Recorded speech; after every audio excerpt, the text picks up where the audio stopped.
Most gracious and loving Heavenly Father, we come to you this morning in the name of your Son Jesus, who is our Lord and Savior. We thank you today for your faithfulness, for your mercy, and for your grace.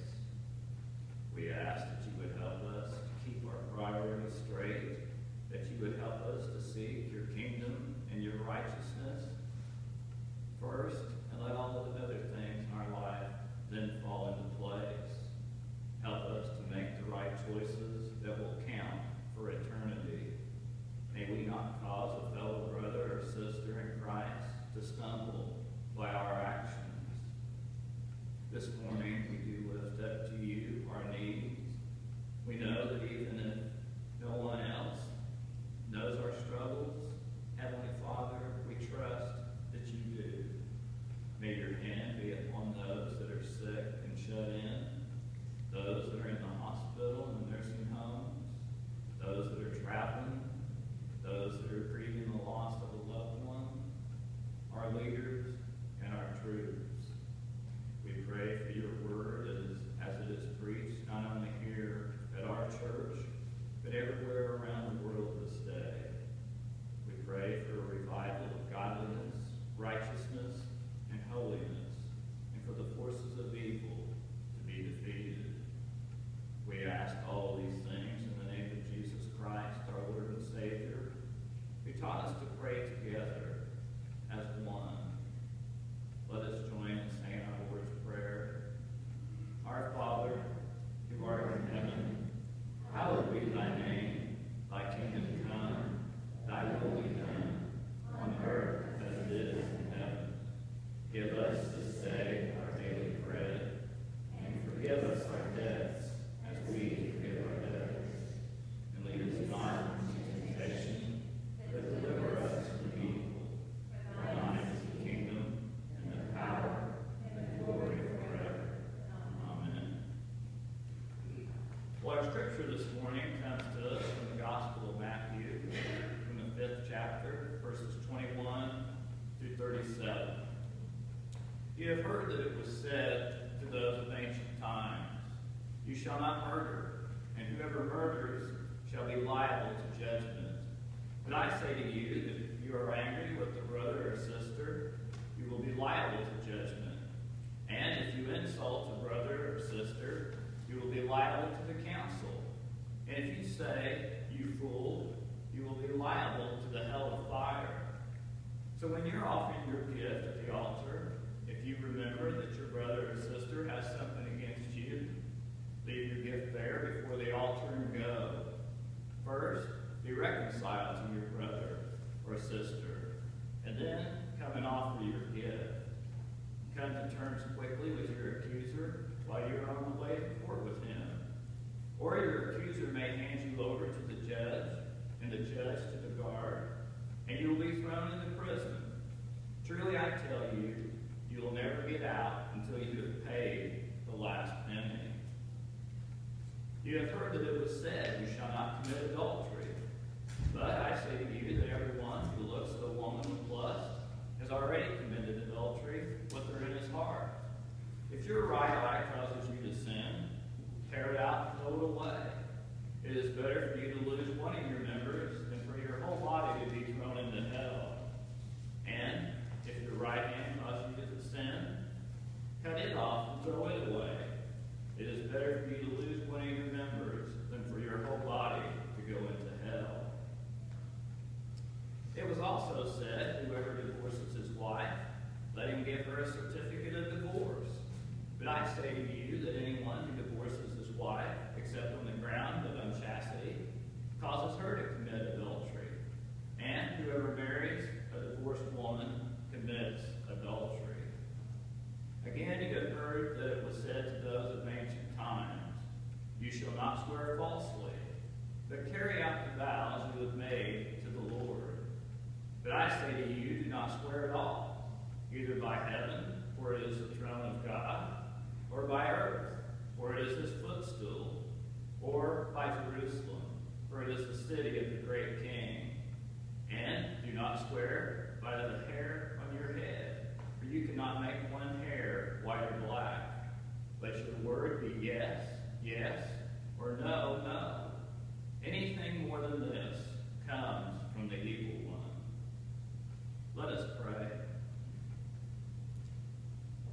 Blessed Heavenly Father, help us to align our lives with your kingdom and to your will. Amen. Well, 12 days ago, we celebrated one of those holidays that a lot of people really get into, while others, not so much. Depending on whether you have a special someone in your life, or you've lost someone that is dear to you. Valentine's Day may just be one of those days where you just go through the motions to make sure that someone else is happy, while your own heart really isn't into it. Now, to be perfectly honest, I'm sure that there's a lot more besides Valentine's Day that we just go along with. For example, a conversation comes to mind that one of the couples here in our church were telling me about last fall. The wife had told the husband something, and she could tell by his reaction that he really wasn't interested. So then she proceeded to ask him if he even cared. And his famous reply was, "I care that you care, but I don't really care." And I'm still waiting on a song for that. And as I said, sometimes we just go through the motions to make sure that someone else is happy, while our own heart just isn't into it. And also because we wish to avoid the consequences of what might happen to us if we don't go along with what is expected of us. Now, this can also be applied to what the law tells us to do as well. For instance, just because we drive into the speed limit doesn't mean that we're not always in a hurry. It just means that we're not in a hurry to get a ticket or for our insurance to go up. Leroy Jones once told me that they make laws knowing that the majority of the people will obey them, meaning that our laws fall into one of two categories. There are laws that define the world as it should be, and there are laws that describe how the world really is. And these laws work by defining which actions are socially unacceptable, and then creating consequences for breaking those laws. The problem is that while laws may effectively deter undesirable external behaviors, they have little power over arresting the internal impulses behind those behaviors. In other words, they don't change the people that we are on the inside.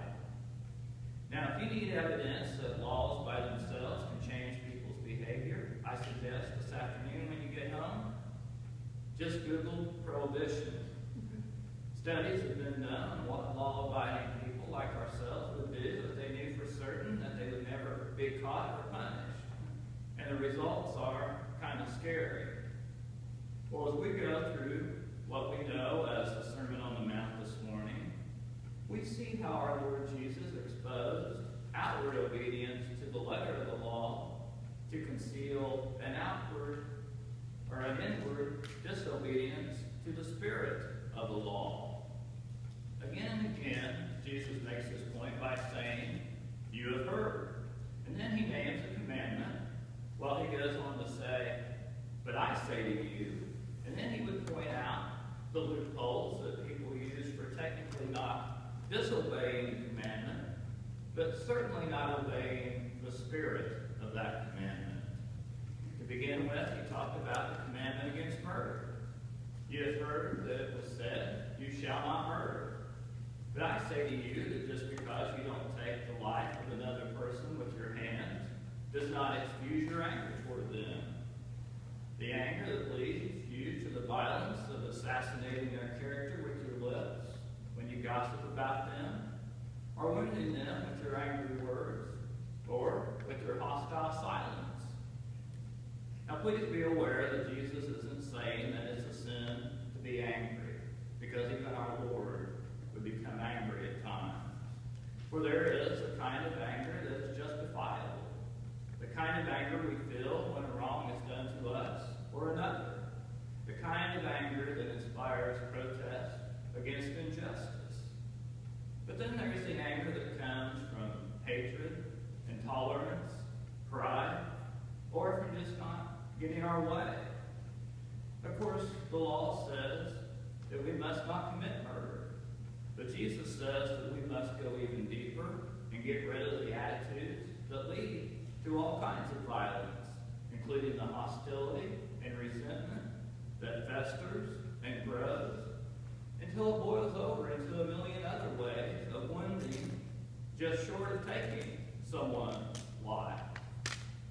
In God's eyes, dealing with the underlying hostility is just as important as dealing with the acts that are a result of that anger.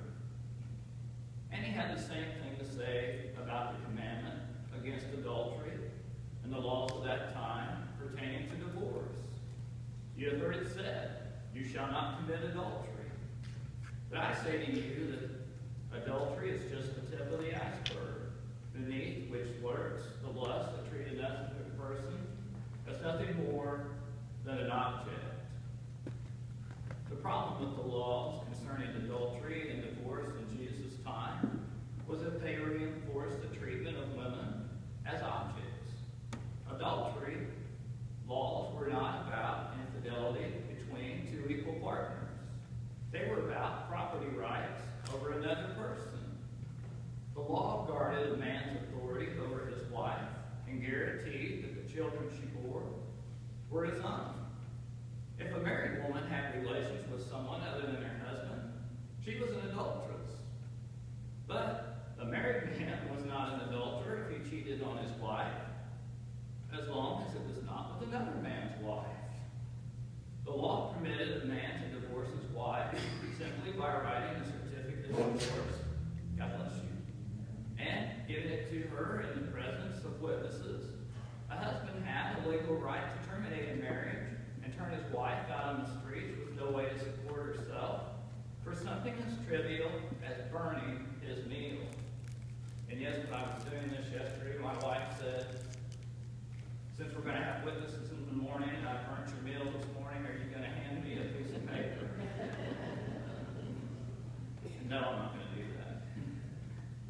A certificate of divorce was like a death warrant for a woman who had no means to support herself without a husband. But Jesus said, while this may be acceptable in a human court of law, God considered that husband to be responsible for the welfare of the wife that he divorced. Now keep in mind, Jesus is not saying that there is never a justifiable reason for divorce. What Jesus condemned was the human capacity to twist God's commandments into laws that supported impure motives. Well, Jesus went on to say, "You have heard it said, you shall not swear falsely. But I say to you, don't swear by oaths at all." Back then, as it is today, oaths were a means of validating the truth of something you said, like being under oath in a court of law. The point of Jesus' opposition to swearing oaths was not that they are wrong, but they shouldn't be necessary. It's been said that the need for oath to ensure that we are telling the truth at certain times is a testimony to the fact that we don't always tell the truth a lot of the time. The basis of his opposition to the practice of swearing oaths was that the truth of our speech should be a reflection of the truth that is within us. That we should say what we mean because we mean what we say, not because we are bound by an oath. In other words, Jesus is telling us that truthfulness should be the norm, not the exception. And if it were, then oaths would not be needed. It should also be noted that Jesus wasn't against having commandments and laws to guide us in how we should live, because commandments reveal God's law for us and his will. Laws teach us right from wrong, and maybe, just maybe, even succeed at keeping our worst impulses in check so we don't carry them out. For Jesus was just as concerned about dealing with the causes of sin as he was about sins themselves. Jesus said that if our eye, our hand, causes us to sin, we should get rid of them. The irony of this advice is this: even if we follow it literally, which is not how Jesus intended we do, plucking out our eyes and cutting off our hands still wouldn't remove the cause of our sin. Because it isn't our eyes or our hands or anything else on the outside that that is responsible for us hurting others. It is our thoughts and our emotions.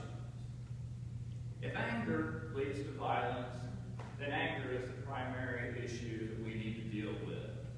If lust leads to adultery, then lust is what we need help with. And if dishonesty creates the need to take an oath, then it is our struggle with the truth that we need to confront. Now, laws might curb our behavior, but they certainly don't have the power to change what's on the inside of us. So what is required of us to live the life that God has created us to live? For the world to be the place that God wills it to be? The simple answer is this: a change of heart. Our Lord claimed that He didn't come to do away with the law, but He came to fulfill it. For the law instructs us as to what God desires of us to do.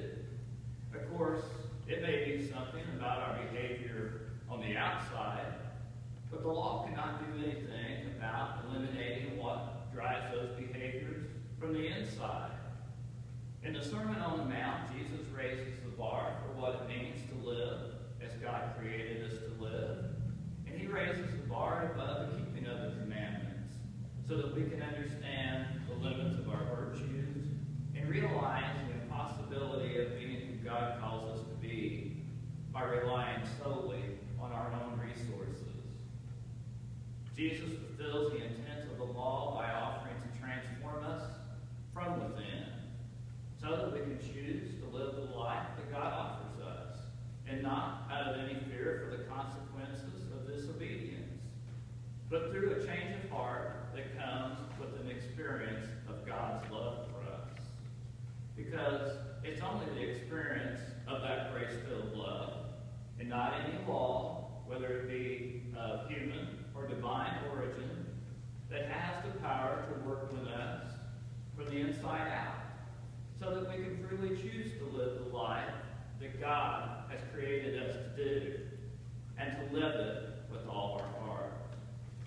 Amen. Let us stand